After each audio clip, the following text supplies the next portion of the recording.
અડદિયા તો આજે આપણે બનાવવાનો છે અડદિયો। તો અડદિયા માટે દૂધ લીધું છે 1 વાટકો જેટલું અને 2 ચમચી ગરમ ઘી લીધું અને પછી એનું મોણ આપી દીધું છે।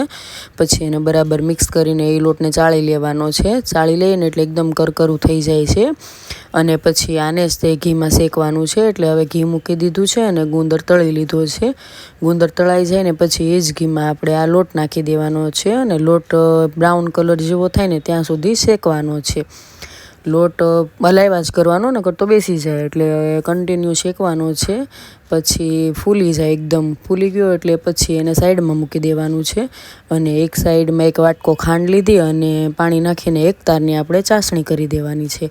ત્યાં ચાસણી થતી ત્યાં મેં 1 વાટકો કાજુ બદામ અને 1 વાટકો કોપરું મેં લોટમાં મિક્સ કરી દીધું અને હવે એક તારની ચાસણી જો તૈયાર થઈ ગઈ છે અને પછી એ ચાસણીને અડદિયાના માવામાં આપણે નાખી દેવાની છે અને બરાબર મિક્સ કરી દેવાનું છે। એકદમ ટેસ્ટ બેસી જાય ને ખાંડનો એવી રીતે મિક્સ કરી દેવાનું છે અને હવે આપણો અડદિયો રેડી છે।